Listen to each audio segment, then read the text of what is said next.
नाही मी मी त्या ठिकाणी त्या कुटुंबाच्या सगळ्या त्यांच्या मिसेस असतील, मुली असतील सगळ्यांना मी भेटलो, चर्चा केली. तो प्रसंग इतका हृदयद्रावक, काळीज चिरणारा आणि भयानक होता. परंतु त्या ठिकाणी एक 200-300 लोकांशी माझी एक 2-2.5 तास मी त्या ठिकाणी होतो. तिथल्या परिस्थितीची फक्त मी माहिती घेतली. तर इतकं भयानक गुंडाराज त्या ठिकाणी आहे. जवळ-जवळ 2-2.5 हजार रिव्हॉल्वरची लायसन आहे. कुणीही टिपरवाला एखादा जरी त्याचा उद्घाटन करायचा नवीन घेतला, तरी हवेत गोळीबार काढले जातात. चौकामध्ये एखाद्याचा वाढदिवस असला, तरी त्यातून फायरिंग झाडल्या जातात.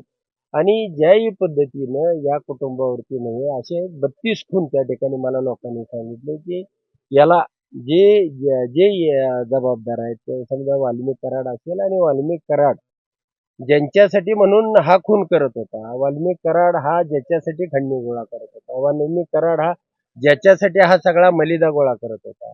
त्याचं कारणच एवढं होतं, की ते कुणाला तरी नेऊन द्यायचं.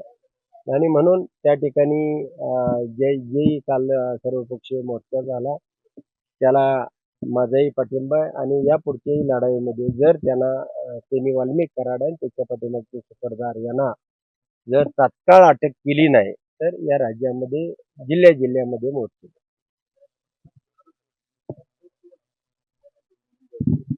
नाही आता त्यांनी नेमणूकच केली. पंकजाताईंनी सांगितलेलंच आहे ना त्यावेळेला, की हा मंत्रिपद ह्यांनी कोणाला तरी चालवाय दिलंय. धनंजय मुंडे त्याचा कर्ता करवित आहे आणि ह्या सगळ्या प्रकरणापाठीमागे ज्यांनी ताकद दिली, तो सुद्धा तेवढाच गुन्हेगार आहे आणि राजकीय वरदहस्त असल्याशिवाय इतके खून, इतके मारामाऱ्या, इतकी खंडणी, रोज 1 कोटी रुपये घेतले घरी घेऊन गेल्याशिवाय हा वाल्मिक कराड झोपत नव्हता, असं ते बीड जिल्ह्यामध्ये सगळ्या लोकांच्या माहितीनं. म्हणजे 1,000 रुपये जरी कमी असला तरी कोणाचा तरी हातपाय मोडून ये आणि त्याचे पैसे घेऊन ये किंवा एखादा खून करून ये.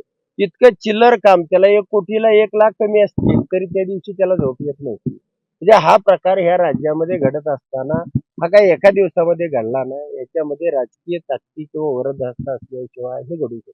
राज्यातील एवढा समाज रस्त्यावरती उतरला असताना राज्य सरकार डोळेझाक करतं असं नाही डोळंझाक नाही तर राज्य सरकारनंच हे तयार केलेले गुंड आहेत आणि आता त्याच्यावरती कारवाई करायची. उद्या राजकारण त्यांचं गडबड होईल, त्यांची सत्ता जातील आणि फक्त आता ईव्हीएमच्या माध्यमातून यांना ही सत्ता मिळालेली आहे. ही काही लोकमताची सत्ता नाही. त्यामुळं नक्कीच राज्य सरकारच्या ताकदीशिवाय, मदतीशिवाय हे घडू शकतं.